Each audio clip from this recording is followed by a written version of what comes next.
I had a great example of something unfortunate and wanted to show you before I dealt with it. This guy was exactly the same. These are two Echeveria pludonis, and this guy looked just like this guy with the yellow around the edge, and I just clicked them off without even thinking, and then I thought, oh no, I should make a video on this because this rarely happens.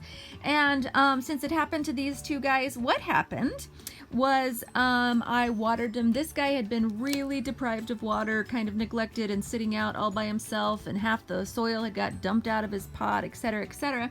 And he was trying to bloom, and so I wanted to give him a little bit more water and put him under the grow light.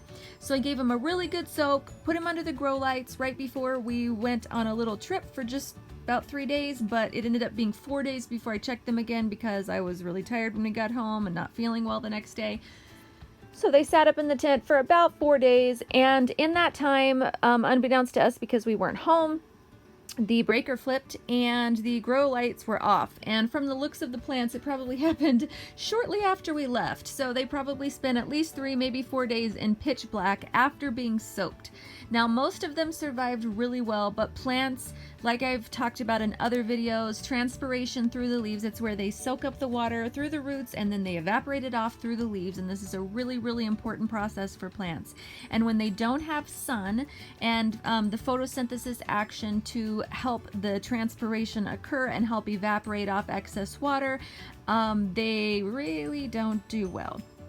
And so these leaves, first I'm going to show you underwatering leaves, because these were leaves that were here when I was watering it and poking it in about a week ago, and this is what made me say, you need more water. These crunchy leaves like this, if your plant has crunchy leaves, trying to do this one-handed, if it has crunchy leaves like this around the base, it's wanting some more water.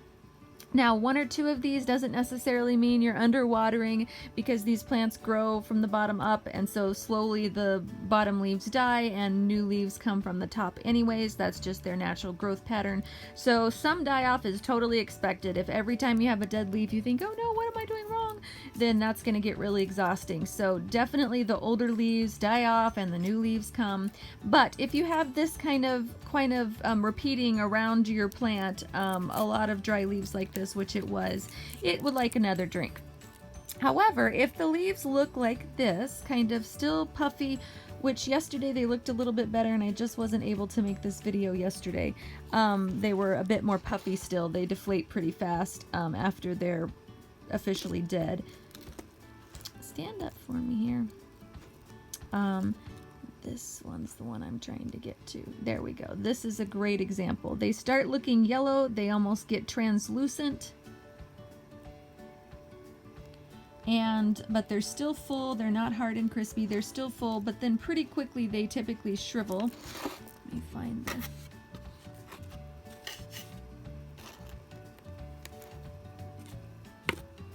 Huh. I had it, oh here it is, sorry. I had a leaf that was detached. After this happens, they shrivel from the base of the plant really, really quickly. You can see how much thinner this is where it attached to the plant versus the tip. The tip stays puffy the longest. And so you may think, oh, it's fine, it still feels fairly firm out here, but way attached to the plant, it's probably looking like this. And what happens, this can happen for various reasons. It can also happen with frost. It can look really similar. They can look just fine. You bring them in and you think, oh, maybe it survived. And then in a day or two, the leaves start looking like this and just translucent and puffy, and they shrivel up pretty fast and are goners. When the leaf tissue inside gets damaged, either by frost or too much water from expanding too quickly, etc., and the cell walls rupture, there's just no recovery. And this is what it looks like, and it can happen for a number of reasons, not too many, but several reasons. But overwatering is definitely the most common, especially with indoor succulents. And this is what it looks like. So this is just from overwatering. Now, since this plant was in a small pot with decent soil, it is going to be totally fine. The top is still great. This leaf, the only reason the tip is having a problem is because it was split, so this tissue was already struggling, and so with the excess water, it just didn't appreciate that. What else should I tell you about these guys? So I'm just going to pull all of these dead leaves off. This plant will be just fine. No worries. And this one was the worst one out of the whole grow tent from the experience, which is incredible because I watered everything and then the lights went off. And usually Echeveria are a bit more hardy than some of the other plants that I had up there. So I expected a lot more sadness than I found. But since I don't have this type of yellowing for overwatering very often, because I tend to be an underwaterer, you'll see me put crispy leaves out, pull crispy leaves out of plants a fair amount, but not generally leaves like this. I thought, I'm going to show this really quick because it can be really confusing and it can seem to happen really, really fast. And people get really upset because they can't be saved. Well, once the tissue has been damaged internally, there's just no way to save it. And there's no reason to feel bad about that, especially if you just got the plant and a few days after you got it, this happened. It's just leftover, delayed, that's what I'm looking for, delayed stress from being overwatered, having not enough light, too much light, a combination of both, etc.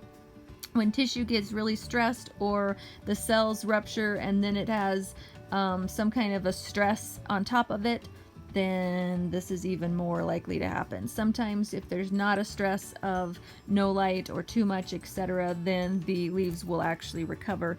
But when they don't, just pull all of them off and take care of your plant and avoid overwatering it. You can see the new roots, all the new white roots coming out there, which is because it was so underwatered for a long time. But this is what overwatering looks like, and this happens on a lot of different varieties of succulents. Jade is fairly commonly looks like this when overwatered, and just a lot of varieties look like this. So you have, if you have fat yellow tissue that gets really translucent, even if it was just a certain watering, it could have just had a stress, it could have been at the wrong time. There are a lot of reasons. It doesn't mean that overall necessarily you're watering your plant too much. It just means that it got water at the wrong time, and you should either be a little bit more careful, or like in this case, well, there's really nothing to do about it. It was just a freak thing because there was no lights. So it's not very likely to happen again. So don't stress if this happens and think that, oh no, it's going to progress all the way through my plant. As long as you stop whatever was causing the stress and the overwatering, then it should really recover fast, as long as there's no root rot or anything like this. And in this case, there isn't. Alrighty, that's it for today. Just thought I would show you guys this example before I clean it up, and hopefully that's helpful. If you would like to join our Facebook group, that's in the description box below. It's just a private group for people on this channel. I don't add people from Facebook and stuff in that just request to join. There's a question that says, are you a viewer or a subscriber? And they have to click yes or no, and if the answer is no, then they don't get in. And that's just because we're trying to keep this as a smaller group that is more catered to discussing the type of topics that we're discussing in these videos, rather than more common questions just about potting soil or whatever. I try to make videos covering those type topics so that any newbies can totally watch those and get an idea of how to go about dealing with their plants. But there are a lot of groups, succulent groups out there that are more general information, that are more catered to new growers, etc. And while I love new growers, I am catering this particular Facebook group more to the type of plants that I generally talk about, which is pretty meseme heavy and some of the more unusual plants.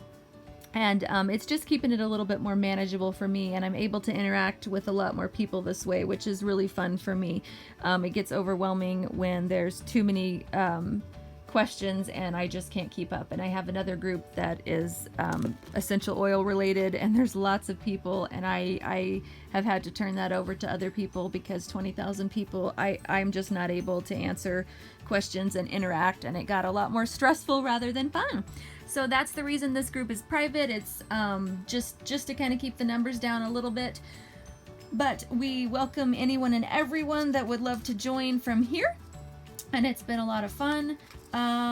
You don't have to be a subscriber at all. I really don't care about that whatsoever. I just ask in the question, are you a viewer or subscriber, just to differentiate from people that have no idea that there's even a channel and that this group doesn't belong to that channel, or does belong to that channel.